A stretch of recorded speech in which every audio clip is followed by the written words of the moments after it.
This is the first surah of the Quran, both ways. In the sequence of compilation we find it. It's the first surah of Mus'haf.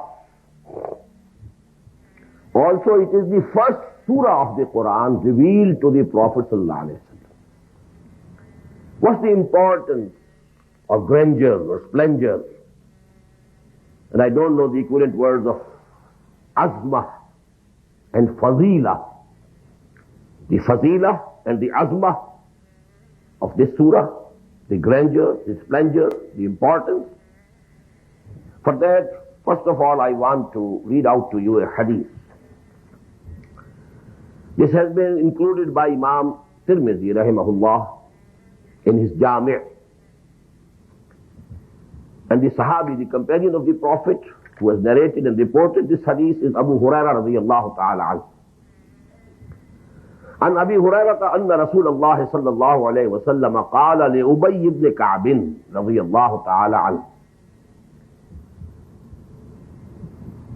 Most of us know Hazrat Abu Hurairah radiyallahu anhu, but maybe some of us don't know Ubay ibn Ka'b.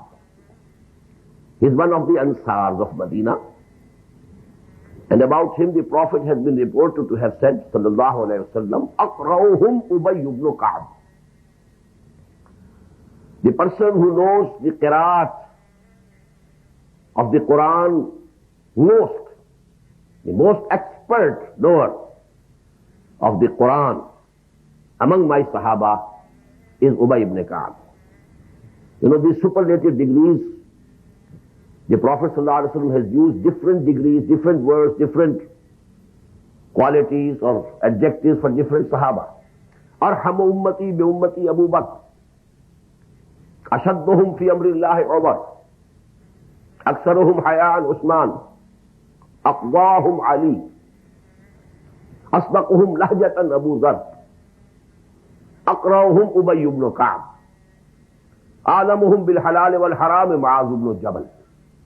So these, you know, superlative degrees, af'alu tafdeel, these are the Sahaba about which the Prophet ﷺ has used these words.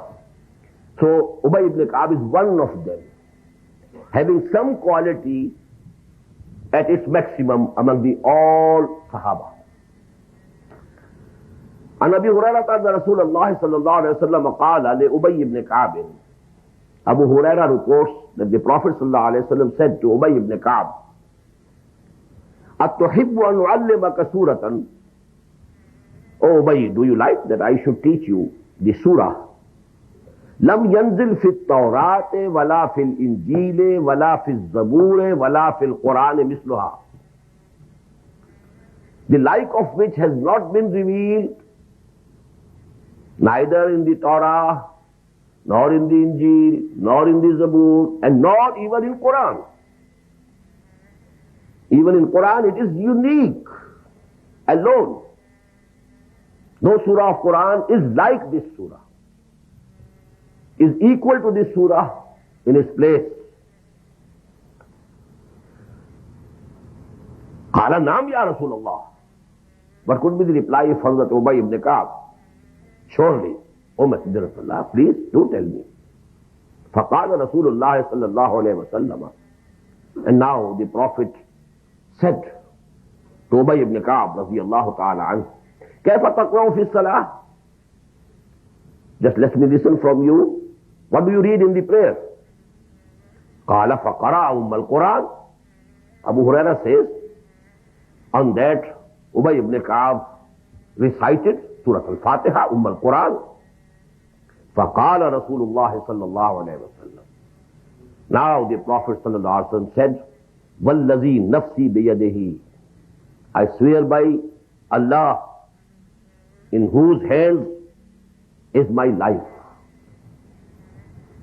ما أنزلت في التوراة ولا في الإنجيل ولا في الزبور ولا في القرآن مثلها. The like of this surah, the surah equal to this surah, was never revealed neither in Torah, nor in Injil, nor in Zabur, nor in Quran itself. And here the Prophet said, وَإِنَّهَا سَبْعٌ مِّنَ الْمَثَانِي, and this is the surah about which Allah subhanahu wa ta'ala has said in Surah Al-Hijr, وَلَقَدْ آتَيْنَاكَ سَبْعًا مِّنَ الْمَثَانِي, because it comprises of 7 ayat. So this is the سَبْعًا مِّنَ الْمَثَانِي. وَالْقُرْآنَ الْعَظِيمِ الَّذِي أُعْطِيتُهُ, and this is the greatest Quran that I have been given by Allah subhanahu wa ta'ala. So this hadith can very easily tell us the importance, the place that it occupies in the whole of the Quran. And not only the Quran, all that has been revealed from Hazrat Adam to Hazrat Muhammad alayhi salatu wassalam, among all that Quran, this Surah Fatiha stands at the top.